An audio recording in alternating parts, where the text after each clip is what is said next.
So we're here on a warm Thursday afternoon in Soup Studio in London, and it's July, and I'm here with Richard Moult, who is about to release something on Second Language label. Hello, Richard. Hiya. So, given where you live at the minute, London must be take some adjusting to. It does, yeah. I live in a very remote part of Scotland, just surrounded by mountains and goats, and yeah, it's been a bit of a culture shock. I haven't been into a city for about a year. And you've just got back from Ireland. What were you doing there? In Ireland, I was playing with United Bible Studies and recording some material for an album and playing a gig in Dublin.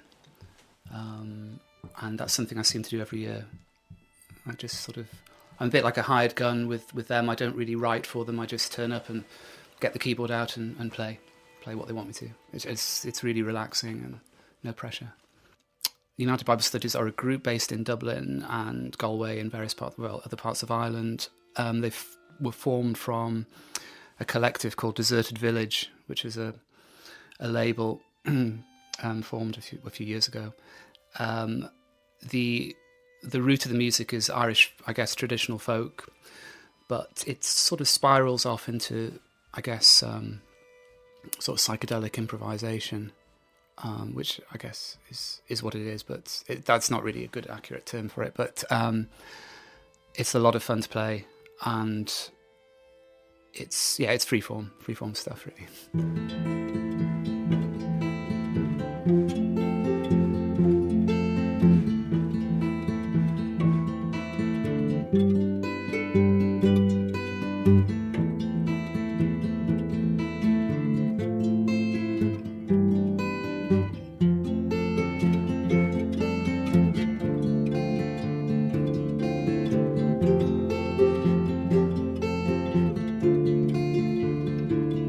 Come saddle to me, my Earl Grey mare.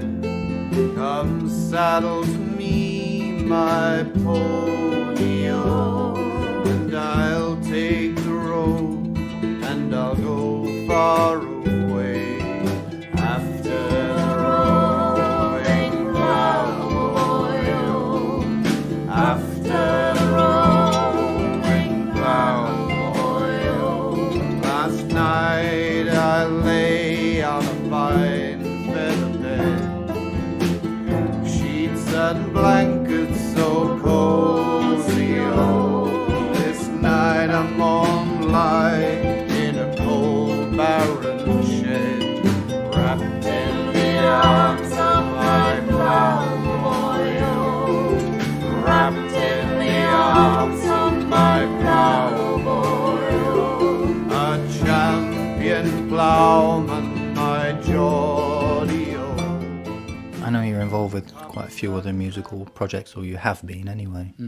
What can you tell us about some of those? Where would people have heard your music before? Well, I suppose the first release I had was a CD called The Secret Joy, which was songs, classical song.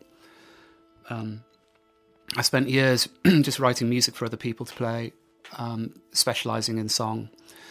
And then I got in touch with David Tibet and began working with him. I think my name's associated with Current 93, even though actually there's nothing to show for it. It's sort of served me well, but I think it's time to.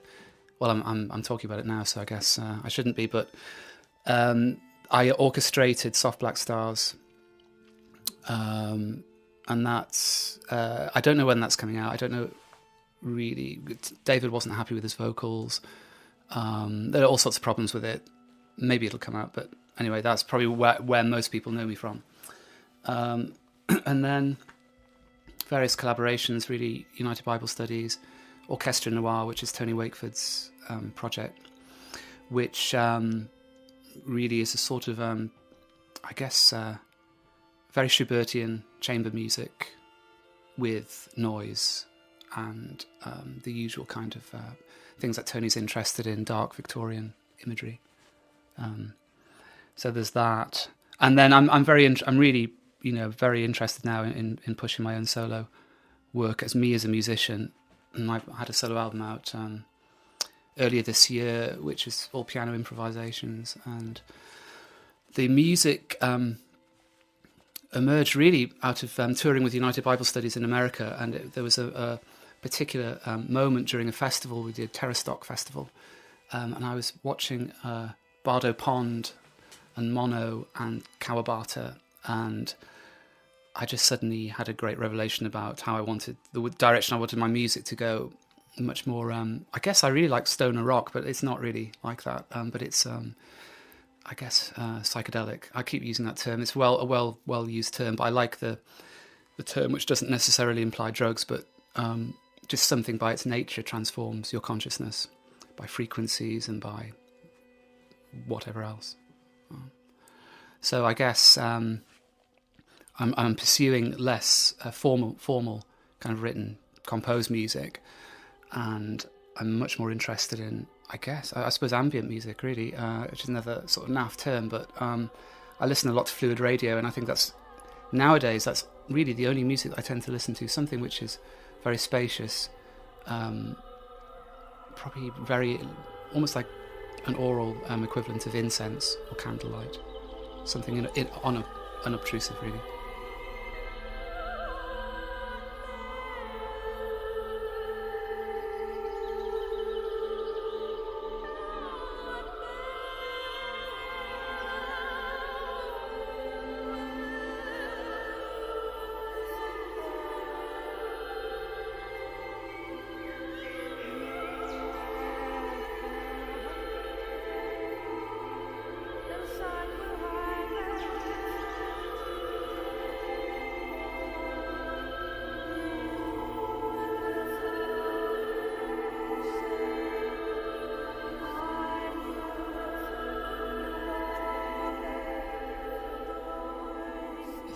I really try and earth what I feel as the frequencies or the sounds of the mountains, the kind of different forms of time that you encounter in a landscape. There's always an organisation of sound and silence in nature, which is also a definition of music. And so, yes, I think we can't help but draw from our environment. As well as composing music, you're a pretty accomplished painter. How did you start with painting? Well, I'm self-taught. I'm self-taught in music. I'm a self-taught painter. It's just something I've always done ever since I was young. It's just one of the means by which I can relate to the world and express my feelings. It's just something I've always done, and I've always been encouraged. I was encouraged by my parents to paint, and for about 10 years I was a professional painter. I was making a living from painting, and I was exhibiting.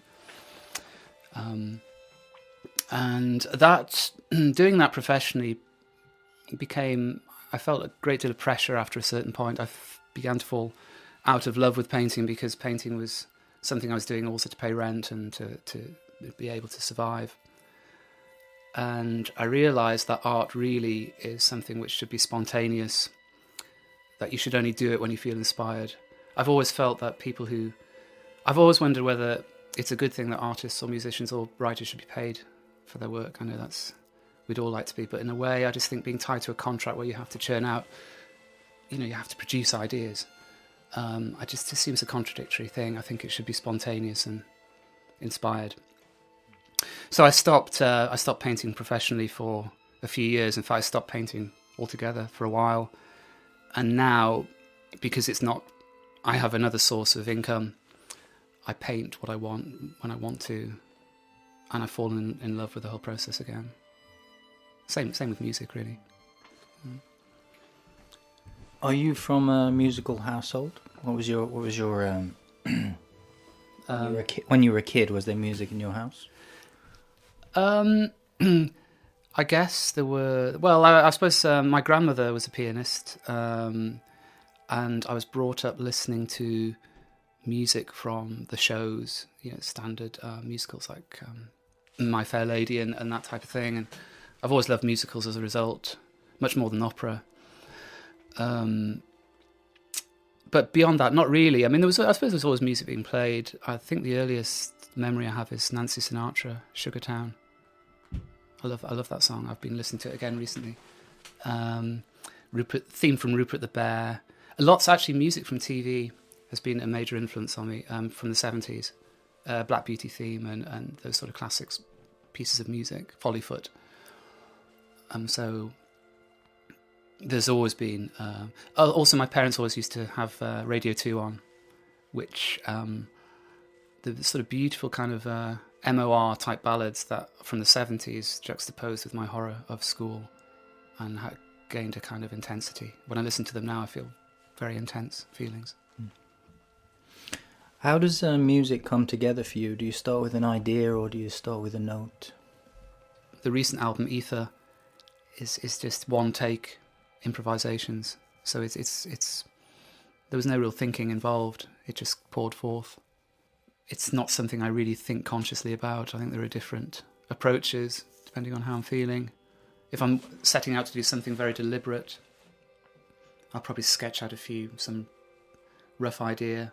But I'm much more interested these days in improvising and capturing something from the ether there and then, rather than shaping it too much.